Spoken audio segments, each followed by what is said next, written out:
Assalamualaikum warahmatullahi wabarakatuh. Perkenalkan, kami dari kelompok 2 akan mempresentasikan hasil observasi lapangan kami. Sebelum kami mempresentasikannya, kami akan memperkenalkan anggota kelompok terlebih dahulu. Perkenalkan, nama saya Febrianisa, NIM 19042129.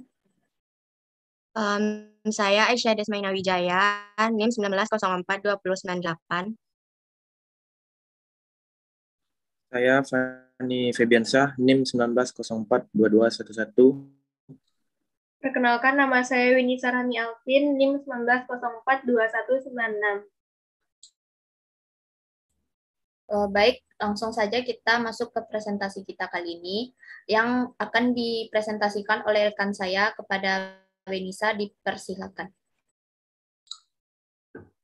Baik, di sini saya akan menjelaskan yaitu tentang analisis budaya organisasi menggunakan model OCAI atau Organizational Culture Assessment Instrument pada Pengadilan Agama Solo. Sejarah instansi. Pengadilan Agama Solo secara resmi berdiri pada tahun 1957 yang pada awalnya menumpang di salah satu ruangan kantor Departemen Agama Kabupaten Solo yang berlokasi di Jalan Jenderal Sudirman, Kota Solo. Berikut adalah bentuk struktur dari organisasi Pengadilan Agama Kota Solo.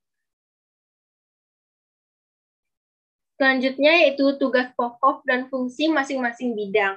Tugas pokok dan fungsi masing-masing bidang Pengadilan Agama Solo yaitu yang pertama ada ketua dan wakil ketua Pengadilan Agama Solo. Keduanya disebut sebagai pimpinan yang bertugas dan bertanggung jawab atas terselenggaranya pengadilan yang baik dan menjaga terpeliharanya citra Pengadilan Agama Solo dalam melaksanakan tugas dan rencana kerja. Yang kedua, hakim melaksanakan tugas selaku hakim yang memeriksa dan mengadili perkara, juga berkewajiban untuk membantu pimpinan dalam hal membuat program serta melakukan pengawasan sesuai bidang yang diberikan tentang penyelenggaraan administrasi pengadilan, kemudian melaporkan hasilnya kepada ketua dan wakil ketua Pengadilan Agama Solo. Selanjutnya, pejabat kepaniteraan. Pejabat kepaniteraan juga membantu pimpinan dalam menyusun program kerja, serta melaksanakan program kerja untuk mewujudkan visi misi Mahkamah Agung yang mandiri tersebut. Selanjutnya, pejabat kesekretariatan. Kesekretariatan pengadilan mempunyai tugas melaksanakan pemberian dukungan dalam bidang administrasi, organisasi, keuangan, sumber daya manusia, serta sarana dalam prasarana Pengadilan Agama Solo. Sekian penyampaian materi dari saya kembalikan ke moderator.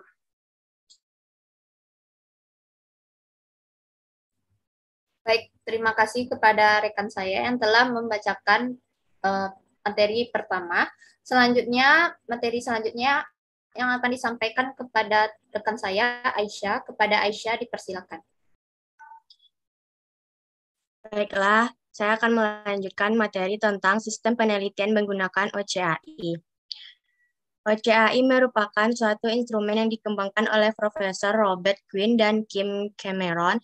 Instrumen ini digunakan untuk memberi penilaian terhadap budaya perusahaan saat ini dan memetakan keinginan perubahan organisasi melalui 4 budaya organisasi yaitu clan, advocacy, market, dan hierarki. Lanjut.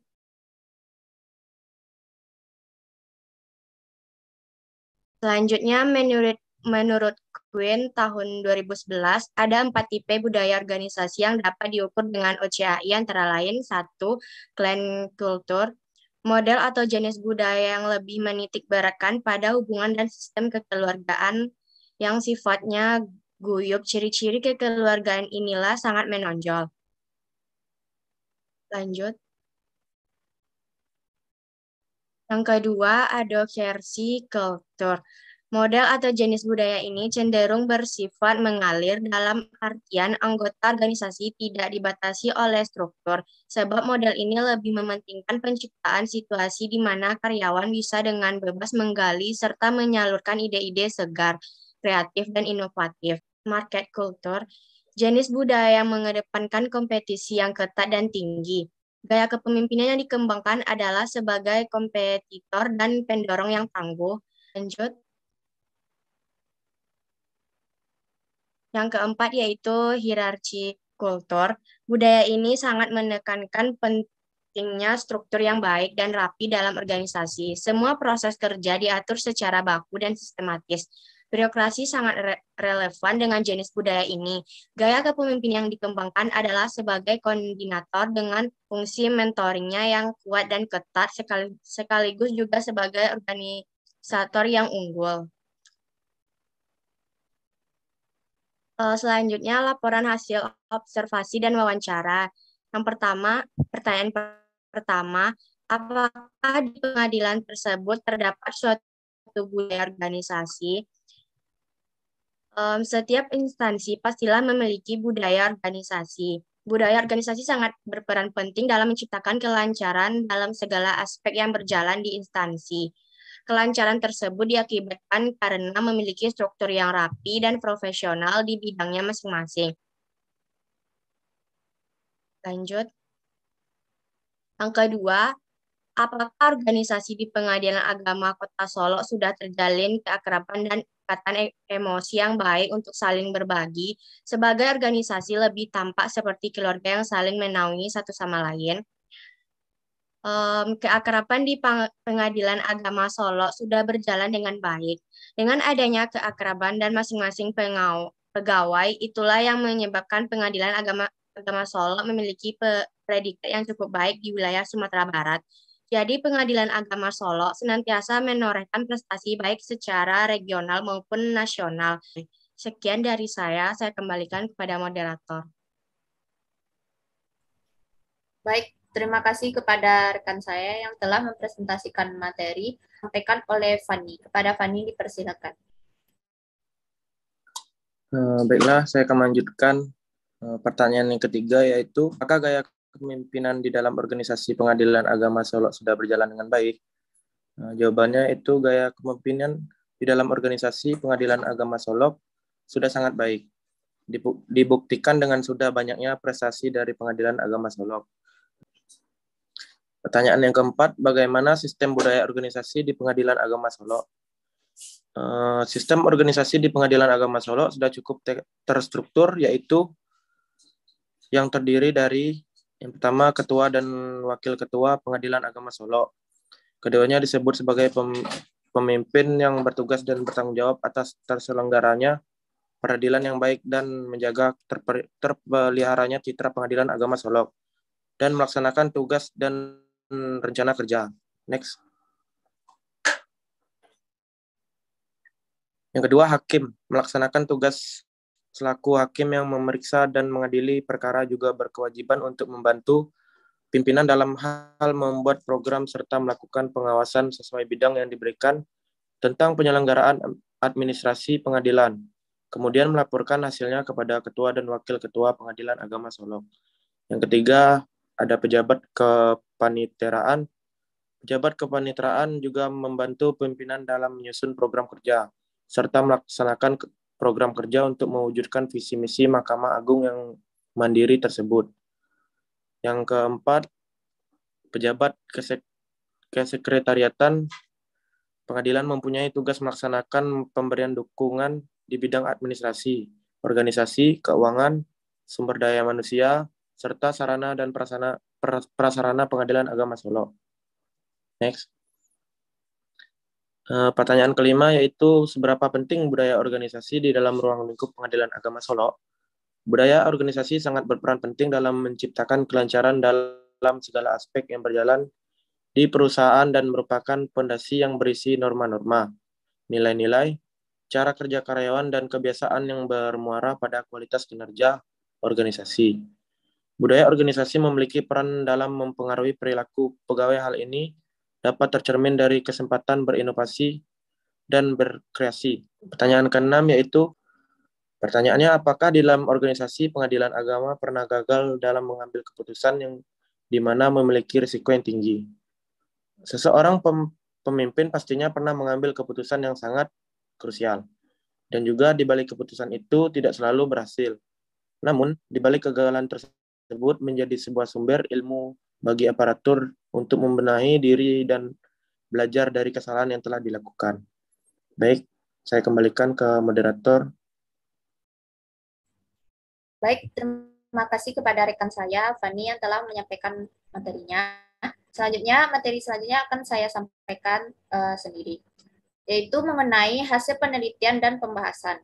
Hasil penelitian pada observasi kita kali ini, yaitu terlihat bahwa peranan budaya organisasi dalam meningkatkan kinerja pegawai sangatlah berpengaruh untuk mewujudkan lingkungan kerja yang baik.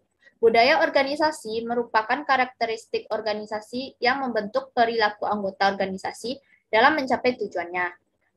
Lalu, juga melalui pemahaman yang baik terhadap elemen-elemen pembentuk budaya seperti keyakinan, tata nilai, atau adat kebiasaan. Semakin anggota organisasi memahami, mengakui, menjiwai, dan mempraktekkan keyakinan, tata nilai, atau adat kebiasaan tersebut akan semakin tinggi, dan tingkat kesadaran mereka akan budaya organisasi itu akan semakin tinggi dan lestari. Selanjutnya, nah, berdasarkan elemen pertanyaan tersebut, terdapat beberapa kunci yang terkait dengan budaya organisasi. Yang pertama itu adalah karakteristik dominan, yaitu dimensi ini yang menunjukkan kondisi lingkungan apa yang dirasakan oleh anggota organisasi saat mereka berada di dalam organisasi tersebut. Lalu adanya kepemimpinan organisasi yang merupakan model kepemimpinan yang ada di dalam organisasi, sehingga persepsi para anggota organisasi tentang kepemimpinan ada. Lalu adalah pengelolaan karyawan, yang ini menunjukkan bagaimana karyawan atau anggota di dalam sebuah organisasi. Lalu ada perekat organisasi, yang dimana dimensi ini menunjukkan faktor yang mendukung anggota organisasi di dalam sebuah organisasi. Lalu ada penekanan strategis. Nah, ini menunjukkan bagaimana organisasi itu menitik beratkan strategi yang dijalankan. Lalu yang terakhir ada kriteria keberhasilan, yang menunjukkan hal apa saja yang menjadi kriteria keberhasilan di dalam organisasi tersebut. Selanjutnya, nah pembahasan kali ini dapat diambil sebuah pembahasan yang bahwa pimpinan di Pengadilan Agama Solo ini bersifat hierarki karena adanya jenjang organisasi yang bertingkat. Namun budaya organisasi yang saat ini dirasakan tetaplah berada pada klan, yang artinya yang budaya yang diinginkan masih menjunjung tinggi kepemimpinan yang terstruktur dan terkontrol. Selanjutnya, lalu ketua dan wakil ketua Pengadilan Agama Solo yang memberikan gaya kepemimpinan di dalam organisasi yang sangat baik. Dibuktikan dengan adanya banyaknya prestasi Pengadilan Agama Solo. Dengan budaya yang saat ini adalah market dan budaya yang diinginkan adalah klan. Hal ini menunjukkan bahwa Pengadilan Agama Solo ini berorientasi pada hasil, dengan tujuan utamanya yaitu menyelesaikan pekerjaan dan memperoleh prestasi yang sebanyak-banyaknya. Selanjutnya, lalu pegawai pada Pengadilan Agama Solo merasakan budaya yang hierarki, tetapi juga merasakan budaya yang klan, yang menunjukkan bahwa pegawai merasakan adanya jenjang kepemimpinan atau hierarki, tetapi juga merasakan efektivitas hubungan antar pegawai dan pemimpin di Pengadilan Agama Solo yang bersifat kekeluargaan dan terstruktur. Itu presentasi kita tadi. Selanjutnya ini ada lampiran dokumentasi. Saya yang melakukan observasi langsung ke lapangan dengan melihat bagaimana budaya organisasi yang terlihat. Seperti gambar ini terlihat bahwa adanya sebuah kerjasama teamwork di antara pemimpin dengan pegawai lainnya, sehingga terciptanya lingkungan kerja yang kondusif dan penuh dengan strategi. Lalu foto yang ketiga ini menunjukkan adanya hubungan di antara para pemimpin dan pegawai yang memiliki hubungan yang harmonis dan tidak ada yang membeda-bedakan antara pemimpin maupun dengan pegawai. Lalu pada gambar terakhir kita mewawancarai pegawai dari pegawai dari Pengadilan Agama Solo tersebut, dan kami menemukan hasil dari pembahasan wawancara tersebut. Baiklah, inilah presentasi dari kelompok 2. Saya sebagai moderator atau perwakilan dari rekan-rekan saya, mohon maaf apabila ada kesalahan. Assalamualaikum warahmatullahi wabarakatuh.